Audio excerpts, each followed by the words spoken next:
I've been in the entertainment field almost my entire life, and I am well experienced in pretty much every aspect of what it means to be a musician.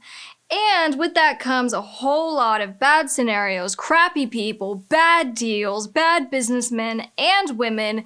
And so today we're going to talk about horror stories from the music industry.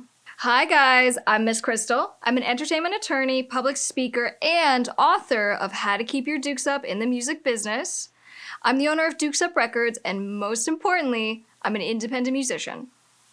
Story number 1. This story was inspired by a call that I had with one of my clients today because one of my suggestions that I had as far as a music collaboration was to make sure that as the step 1, you should always be doing a contract with your collaborator to make sure there's no confusion or disputes that happen down the line. And in response, the client just had oh, we've been friends our entire lives, it'll be totally fine. And while I definitely understand that, and there's trust and loyalty that's been built over time, here's the story. A different client of mine who had been best friends with someone for well over 26 years. So there was a long history of trust and loyalty and good memories. And so it was the same kind of deal, a handshake one. So the parties never put anything in writing, and the agreement was essentially that the friend would go and hustle. They had a business venture and they were gonna make a ton of money, and all our client needed to do was invest. And so part of the investment was, here's the money, I don't really have anything to contribute, so I trust you to do what you're saying you can do. And what ended up happening is that all of a sudden, quite a bit of that money disappeared. And there was no accounting for what happened. The intended purpose of the money never really came to fruition. There was a lot of misrepresentations that came out thereafter, and our client just had no idea any of this was happening. And so here we are now, in some instances, years after the wrongdoing happens, and so we now need to try to claw back and figure out what happened and prove this and prove that, and there's no contract. And so, my word of advice is it doesn't matter who it is, if it's your mom, if it's your friend, or if it's a complete stranger. Always make sure you have everything in writing because it gives you a recourse. It gives you something to point to when someone's not holding up their end of the bargain, they're not following through, they're not doing what they said they were going to. And don't be in that position to where now you've lost so much money and time and goodwill.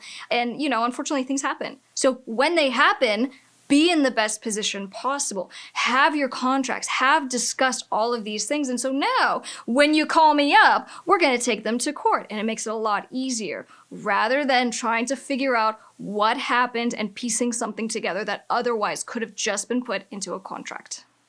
And in the instance that no dispute arises, I'll tell you what, more likely than not, it was because you actually took the time to have these discussions up front. You have to talk about this stuff if you're going to put it into a contract. If you're not writing anything down or putting it into a contract, of course you're not going to talk about things in the future because you're not thinking about it. And either way, you got the contract, maybe it cost you something, trust me, it costs you a whole lot less to get the contract than to pay to deal with the dispute down the line. My second horror story is actually my own, and this has to do with I signed with a company because this was essentially kind of a hybrid label deal. And so it was a newer company with wealthy executives and business people, and they believed in me. And it was hugely awesome to receive the offer that I did because I was so young, and they offered me $100,000. Amazing. And a step further is that I even got to negotiate my own deal. Because I was able to do all those things, I felt very comfortable with the terms. They really weren't being hard-nosed about anything. I was able to make adjustments.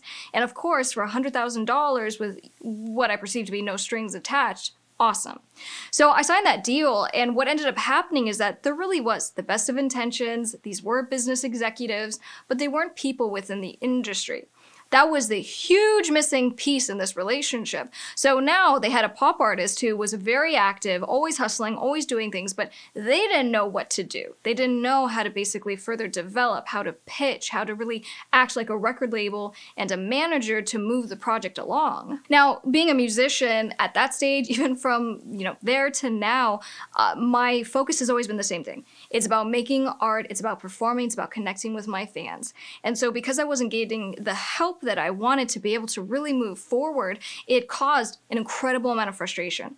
Because all of a sudden now, it was almost like this company that had offered such an amazing deal was holding me back. And so eventually it just got to a point where I had to terminate. Now, of course, understanding your contracts, reading your contracts, and knowing how to get out is so important because I already knew that ahead of time.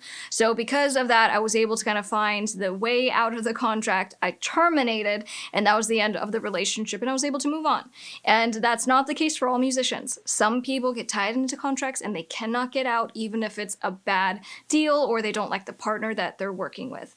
So for horror story number 2, I guess the moral is just to make sure that once again, even if the deal looks amazing and you're excited, make sure that the people that you're signing with can actually do something for you and to move your career along. And to just reiterate the point for good form, because I'm the entertainment attorney here, make sure you know not just how you get into the contract, how long it goes for, but more importantly, your termination provision. How do you get out of the contract if something goes awry? My next music business horror story has to do with a record label. And the record label had essentially a couple people as their top tier team. And one of these people was in charge of quite a bit. So everything from, accounting to graphic designing to website development, product development, merchandise for artists. This person really had a stake in everything that was happening with the record label. Well, this person had been a part of the record label for so many years, and so there was a good relationship, but at some point the relationship soured. And up until that point, there had been no agreement by the parties. So just like I said in the last example, this is where things start going awry, because when a dispute happens, you can't point to what the parties agreed to via the four corners of the contract. So of course, in this instance, this is a very profitable business. There's been a huge amount of money into the business as well as this particular staff member, and then things just explode. Now, in this case, there was a challenge now about the ownership of the intellectual property. So if the staff member is now alleging, I own everything because I am a contractor, so they say, I didn't assign you my IP, I still have my copyright, you can't use anything that I developed for the record label. Well, that's a really tricky situation to navigate. Now, of course, we alleged this was absolutely incorrect, and without getting into the actual copyright argument, nonetheless, what happened is that this got pushed into a court of law. As soon as we get into a court of law and we're dealing with a lawsuit, we're dealing with judges and juries and that kind of thing, it gets incredibly expensive. It takes a long time, especially if you are dealing with an intellectual property issue, because that gets kicked up to federal court. And federal court is just generally a little bit slower.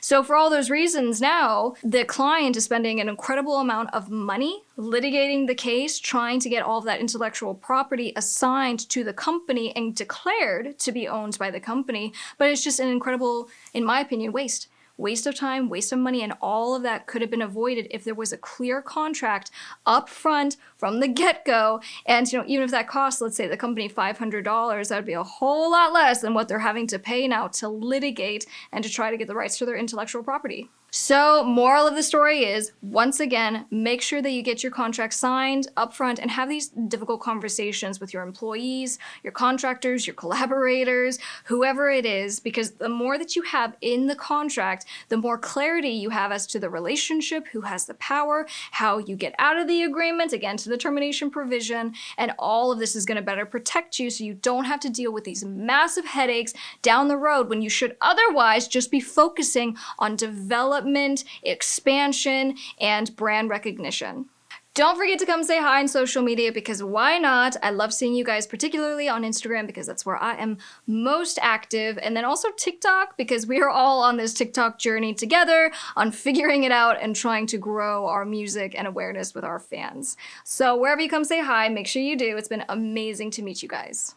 And if you guys are looking for more horror stories from my personal experience, you can check those out in my brand new book. It's How to Keep Your Dukes Up in the Music Business, which is available on Amazon in 3 different formats. We have the physical copies, Kindle, and then Audible, so I can just read you my book. Personally, I love hearing books read to me. So that's why I specifically wanted to do that one. And of course, it includes not just the A to Z on, being a musician, trying to have a successful career and how to really be a successful musician, but I include 8 essential contracts that all my musicians need. I make sure everyone is teed up with their management agreements, with their label agreements, and so it's all inclusive in this book. We release videos just like this once a week to help you with your music career and getting you to the next level. We cover everything from copyright to trademarks to music marketing and everything in between. And I'm pretty sure that you guys are going to find these horror story videos helpful, especially in what to avoid throughout your careers. And so I'm going to make sure to follow this up with another one very soon. Don't forget to subscribe, turn on your bell notifications so you don't miss another video from your new favorite redhead, and I will see you guys on the next one. I'm Miss Krystle. Bye.